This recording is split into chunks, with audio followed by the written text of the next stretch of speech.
ভুতুড়ে চোরের কুকীর্তি। প্রায় ৮ লক্ষ টাকার সোনার গহনা, নগদ ৩০,০০০ টাকা চুরি হয়ে যাওয়ার ২৪ ঘন্টার মধ্যেই গৃহস্থের বাড়িতে অর্ধেক গহনা এবং নগদ টাকা ফিরিয়ে দিল ভুতুড়ে চোর।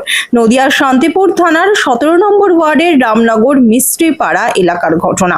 গত সোমবার ওই এলাকার বাসিন্দা স্মাইল শেখের বাড়িতে ঘটে দুঃসাহসিক চোরের ঘটনা। প্রায় ৮ লক্ষ টাকার সোনার গহনা এবং ৫০,০০০ টাকা লুট করে দুষ্কৃতীরা। ঘটনাস্থলে পুলিশ গিয়ে তদন্ত শুরু করে।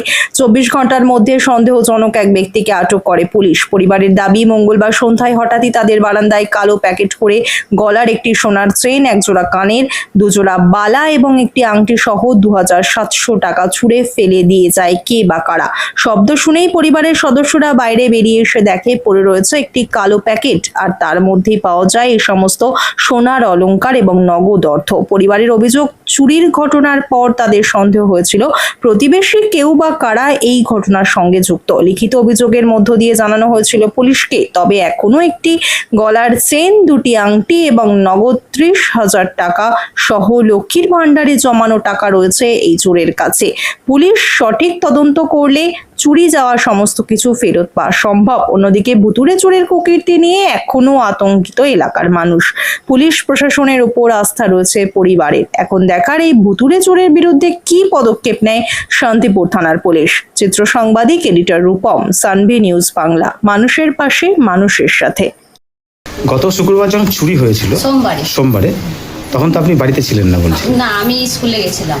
স্কুল থেকে এসে কি দেখেছিলেন? স্কুল থেকে এসে দেখি ঘরে শোকেস ভাঙা, সব জিনিসপত্র সব ছড়ানো, ওই ঘরে খাট মাট সব ছড়ানো আছে, ওপরের ঘরে শোকেস ভেঙে সব জিনিসপত্র ছয় নয় করে দিয়েছে, আর যা টাকা পয়সা গয়নাগাটি ছিল সব লুটপাট করে নিয়েছে। কত ঘন্টা পর আবার এই কিছু গহনা পেলেন? একদিন পরে পেয়েছি। আচ্ছা, কি করে পেলেন? সোমবারের দিন চুরি গেছে, মঙ্গলবারের দিন সন্ধ্যেবেলা 7:30 নাগাদ আমাদের বারান্দায় একটা কালো চিন কাগজে করে ফেলে গেছে।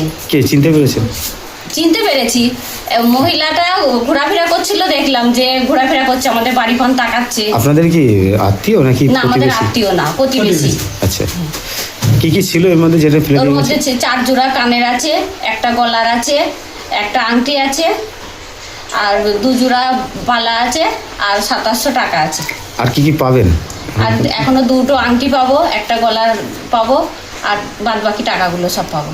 এটা কি পরিকল্পনা করে চুরি করেছিল? পরিকল্পনা করেই করেছে, নাহলে জানবে কি করে তাদের ঘরে এত কিছু আছে? পাশের বাড়ির লোকেরা যদি না জানে। মানে যাতায়াত ছিল আপনার? হ্যাঁ, আমার বাড়িতে যাতায়াত ছিল। এই যে দুঃসাহসিক দিনের বেলা চুরি, আবার নতুন করে একটা অন্যরকম ভাবে আবার সোনার গহনা ফেলে রাখা, তাই এই চোর কি একদম আপনাদের পাশের বাড়ি না হলে জানবে কি করে তারা? আশেপাশেই তাদের বাড়ি। কি চাইছেন আপনারা এখন? আমরা চাই আমাদের বাদবাকি জিনিসগুলো ফেরত পাই, আর যে এই কাজটা করে তার শাস্তি হোক, যেন পরে ইয়েতে যেন আর কারো বাড়িতে এরকম না করতে পারে। আশেপাশে তো আরো মানুষ আছে, তার বাড়িতে যেন আর এরকম ক্ষতি না হয়। বাকি জিনিসগুলো তো এখনো পাননি, সেগুলো কি পাওয়ার আশা আছে আপনাদের? আমাদের আশা আছে, পুলিশ আশ্বাস দিয়েছে যে বাদবাকি জিনিসগুলো আমরা উদ্ধার করে দেবো। আচ্ছা, আপনার নাম? আর চায়না বিবি, রামনগর মিস্ত্রিপাড়া।